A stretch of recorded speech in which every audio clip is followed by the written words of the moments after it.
आज हमारा टॉपिक है mechanism of flow of current in a conductor. इसके लिए हमें एक सिचुएशन समझनी होगी। मान लीजिए कि आपके पास एक कंडक्टिंग वायर है, ठीक है।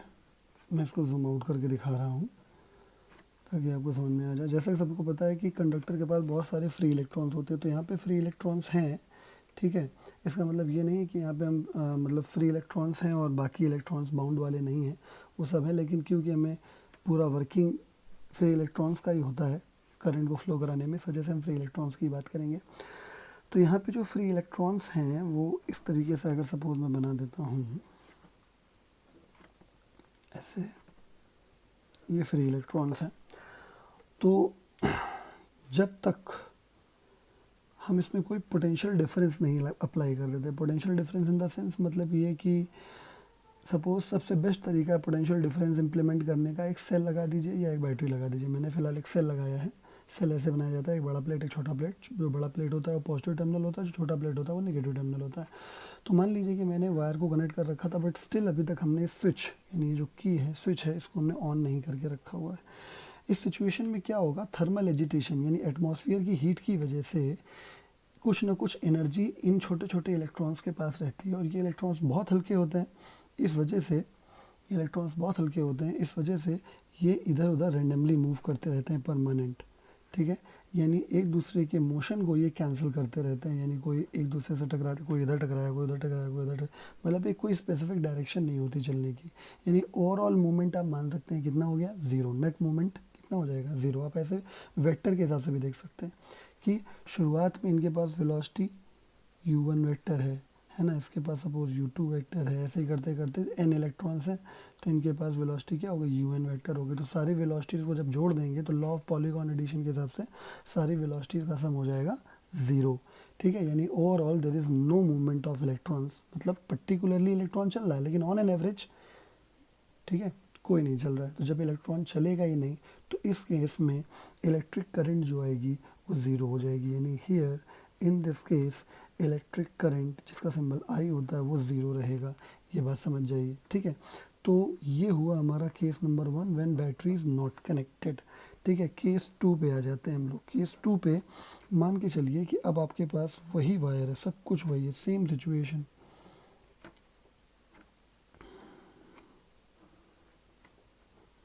ये वही आपका स्विच है, ये वही आपकी बैटरी है, ठीक है। ये आपका वही कंडक्टिंग वायर है, ठीक है, कंडक्टिंग वायर है।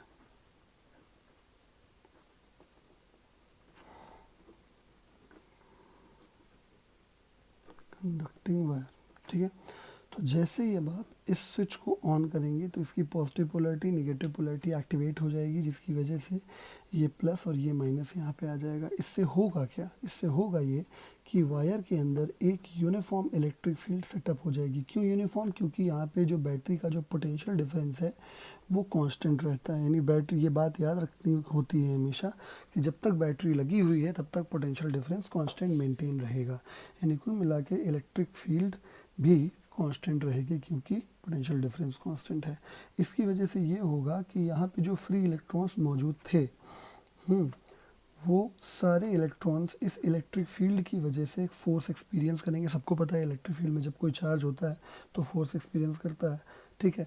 और वो फोर्स की direction opposite to the electric field होती है अगर वो चार्ज निगेटिव है तो, ठीक है। यानी इस सिचुएशन में अगर फील्ड इधर लगी है तो इलेक्ट्रॉन सारे इस तरफ मूव करने लगेंगे, ठीक है। क्लास 10th वगैरह में आपको नॉर्मली ऐसे समझाया जाता है कि इलेक्ट्रॉन पे नेगेटिव चार्ज है तो प्लस की तरफ मूव करेगा, उसको भी आप मान सकते हैं, लेकिन अब आपको मैकेनिज्म पढ़नी है अलग तरीके से, ठीक है। इस वजह से अब आप ऐसे लेके चलेंगे, ठीक है। यानी जैसे हम स्विच को ऑन करते हैं, बैटरी में पोटेंशियल डिफरेंस आता है जिसकी एक फिक्स वैल्यू होती है, कांस्टेंट वैल्यू होती है, जिसकी वजह से एक यूनिफॉर्म इलेक्ट्रिक फील्ड होती है। E vector is equal to constant electric field की वजह से ये सारे इलेक्ट्रॉनिक फोर्स एक्सपीरियंस करते हैं, और ये फोर्स जो होता है वो इलेक्ट्रिक फील्ड के अपोजिट डायरेक्शन में लगेगा क्योंकि इलेक्ट्रॉन्स नेगेटिव होते हैं। तो इस प्रकार से इलेक्ट्रॉन्स का मूवमेंट शुरू हो जाता है। तो इलेक्ट्रॉन्स जो मूव कर रहे हैं वो इस तरीके से मूव कर रहे हैं, ऐसे ऐसे ऐसे ऐसे ऐसे ऐसे ऐसे ऐसे ऐसे ऐसे ऐसे ऐसे, यानी इलेक्ट्रॉन का मूवमेंट शुरू है। इलेक्ट्रॉन का मूवमेंट शुरू है मतलब चार्ज का मूवमेंट शुरू है, चार्ज का मूवमेंट शुरू है मतलब इलेक्ट्रिक करंट फ्लो कर रही है। ठीक है, तो ये तो क्लियर हो गया, इलेक्ट्रिक करंट फ्लो कर रही है। अब इलेक्ट्रिक करंट की डायरेक्शन कैसे लेनी है तो मैं क्लियर कर चुका हूँ। इलेक्ट्रिक करंट की डायरेक्शन हमेशा इलेक्ट्रिक फील्ड के अलॉन्ग ली जाती है। ठीक है, इलेक्ट्रिक फील्ड के अलॉन्ग लेंगे, इसका मतलब ये है कि करंट की डायरेक्शन ऐसे हो जाएगी। ये देखिए करंट हमने ऐसे शो किया है।